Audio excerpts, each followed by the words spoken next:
اتفاق کی بات ہے کہ ماہم شہر کی ایک تیز اور ذہین لڑکی گاؤں میں چھٹیاں گزارنے آئی۔ اس کے ساتھ اس کے 2 کزنز بہادر علی اور شرارتی زویا بھی تھے۔ گاؤں کا ماحول بڑا عجیب و غریب تھا۔ خاموشی، پرانے درختوں کی سرسراہٹ اور شام کے وقت ہوا میں ایک پراسرار سی کشش۔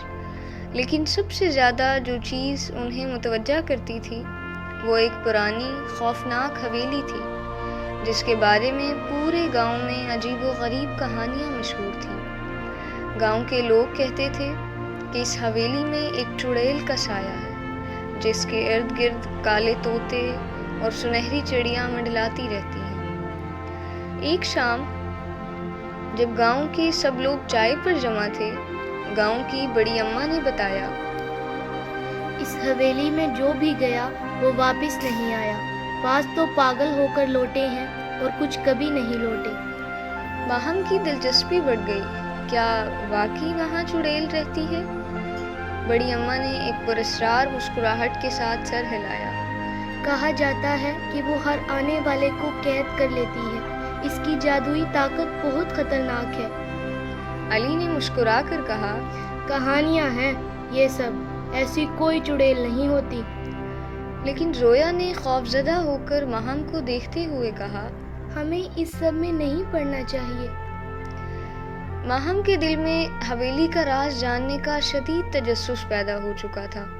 اس نے علی اور زویا کو قائل کر ہی لیا کہ وہ رات کو حویلی جائیں گے اور وہاں کے راز کو جان کر رہیں گے۔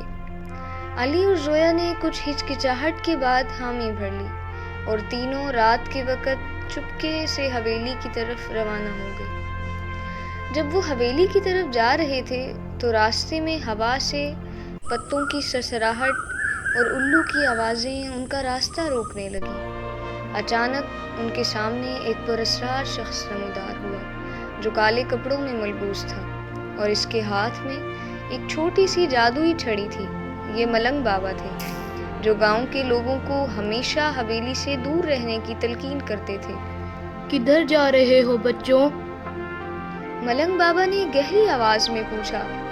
ماہم نے جواب دیا، ہم حویلی کا راز جاننا چاہتے ہیں۔ ملنگ بابا نے ایک گہری سانس لیتے ہوئے انہیں خبردار کیا، وہاں چڑیل کا جادو ہے، بہت کم لوگ وہاں سے زندہ لوٹ پاتے ہیں۔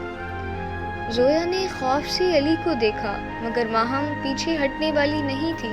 ملنگ بابا نے ان کی ہمت دیکھتے ہوئے انہیں اپنی چھوٹی جادوئی چھڑی دی اور کہا، یہ تمہاری مدد کرے گی لیکن اسے صحیح وقت پر استعمال کرنا۔ آخرکار وہ حویلی کے دروازے پر پہنچے۔ علی نے بیس بال بیٹ پکڑ لیا، زویا نے جادوئی چھڑی تھامی اور ماہم نے ایک خنجر سنبھالا۔ جیسے ہی انہوں نے دروازہ کھولا، اندر سے ٹھنڈی ہوا کا ایک جھونکا آیا اور ایک گہری ہنسی گونجی۔ چاروں طرف کالے طوطے اور سنہری چڑیاں منڈلا رہی تھیں جن کی چمکتی ہوئی آنکھیں ان کی طرف دیکھ رہی تھیں۔ حویلی کے اندر ہر طرف اندھیرا اور خاموشی تھی۔ پرانی دیواروں پر بڑی بڑی تصویریں تھیں اور فرش پر مٹی جمع تھی۔ ایک جگہ پر پرانا کپ اور موبائل فون بھی پڑا تھا۔ علی نے بیٹ سے میز کے نیچے کچھ حرکت محسوس کی اور ایک چاقو دیکھا۔ سب حیران تھے کہ یہ چیزیں یہاں کیسے آ گئیں۔ اچانک دروازہ دھماکے سے بند ہو گیا اور چاروں طرف اندھیرا چھا گیا۔ ایک خوفناک چیخ کے ساتھ چڑیل کا سایہ ظاہر ہوا۔ اس نے کالے کپڑے پہنے ہوئے تھے اور اس کے ہاتھ میں ایک تیز دھار تلوار تھی۔ اس کی خوفناک ہنسی سے ماہم، علی اور زویا لرز گئے۔ پرندے اس کے ارد گرد منڈلا رہے تھے اور ہر طرف کالے بادل چھا گئے تھے۔